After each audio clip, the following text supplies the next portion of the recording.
शरद पवार बारामती भागातला दुष्काळी दौरा करत आहेत आणि त्यांच्यासोबत युगेंद्र पवार देखील या दौऱ्यात सहभागी झालेले आहेत. आपल्यासोबत स्वतः युगेंद्र पवार आहेत. आता लोकसभेच्या आधी तुम्ही फिरत होता, नमस्कार, लोकसभेच्या आधी तुम्ही फिरत होता, काय परिस्थिती होती?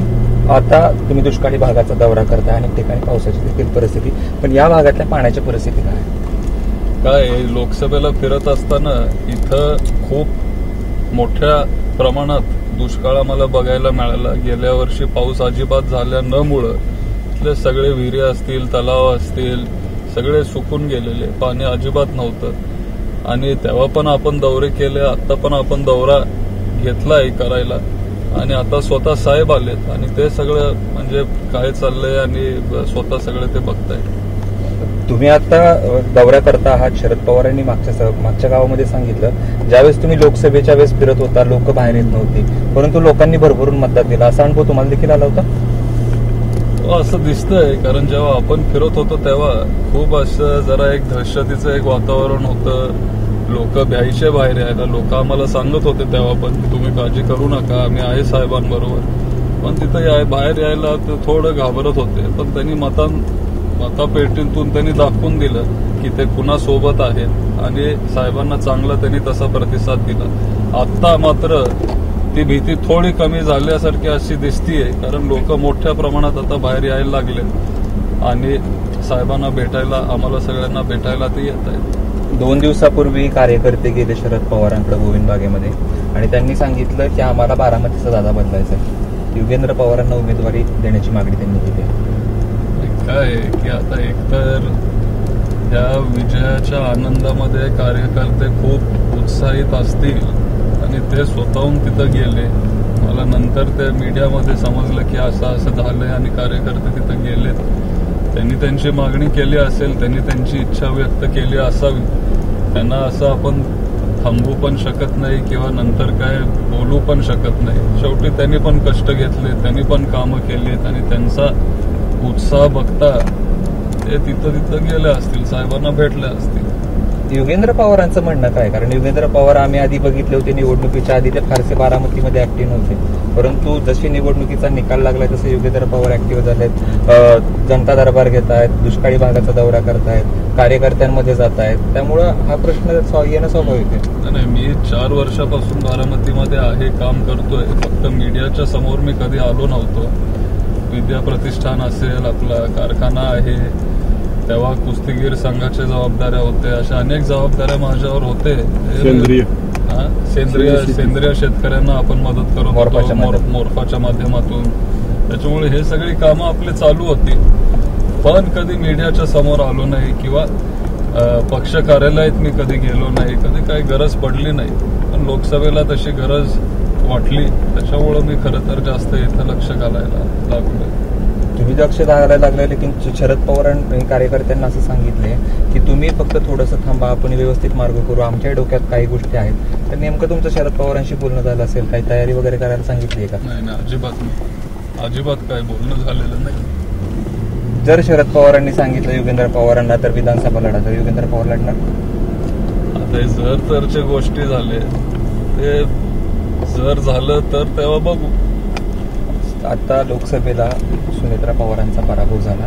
कार्यकर्त्यांकडून मागणी केली जाते की राज्यसभेवरती त्यांना पाठवा सुनेत्रा पवारांना. कसं बघताय याकडे? आणि त्यांचं काहीतरी फॉर्म देखील भरणार आहे का?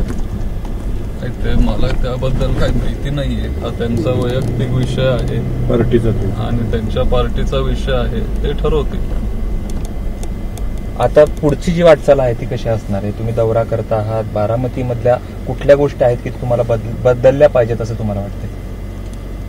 नाही, काय आहे की बारामतीमध्ये फिरताना आम्हाला असं जाणवलं की शहरामध्ये विकास झाला आहे. बिल्डिंग, इमारती वगैरे बऱ्यापैकी चांगले काही कामं झालेत, नाही असं नाही.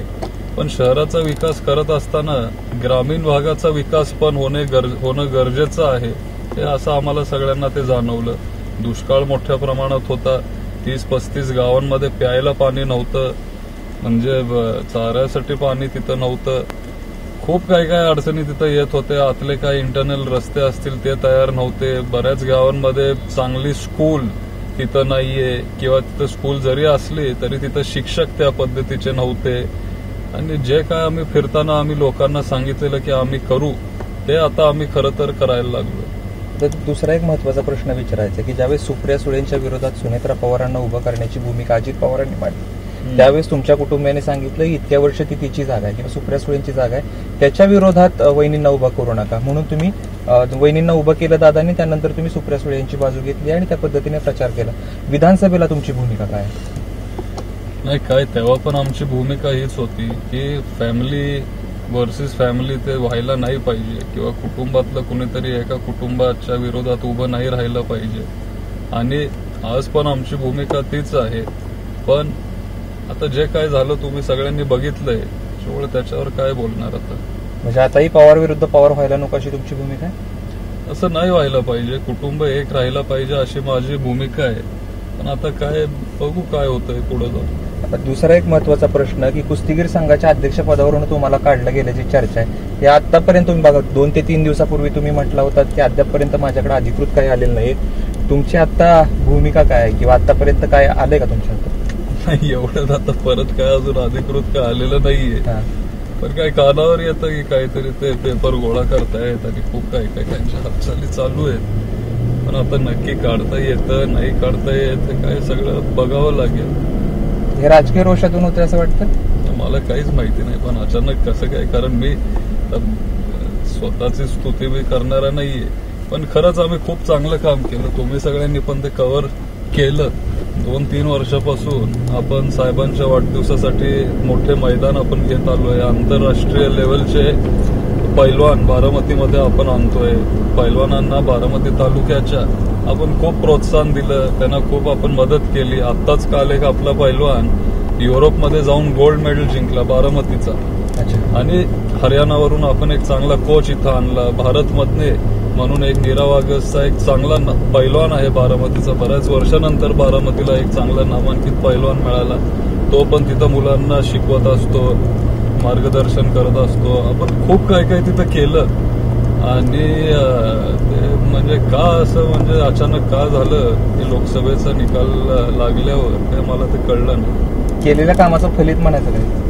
तर तुम्ही काय अर्थ कुठलाही अर्थ काढा, मला माहिती नाही. खूप खूप धन्यवाद. ते होते युगेंद्र पवार, बारामतीतल्या दुष्काळी भागाचा दौरा करतायत शरद पवारांसोबत. सभेला उभं राहणार का असं विचारलं असता त्यांनी स्पष्ट शब्दात तरी उत्तर दिलं नाहीये. परंतु युगेंद्र पवार हे कमालीचे गेल्या काही दिवसापासून ऍक्टिव्ह झालेत. आता विधानसभेत नेमकं काय होतं हे पाहणं महत्वाचं असणार आहे. कॅमेरा पर्सन अमोल गवाळीसह जयदीप भगत, एबीपी माझा, बारामती. एबीपी माझा, उघडा डोळे बघा नीट.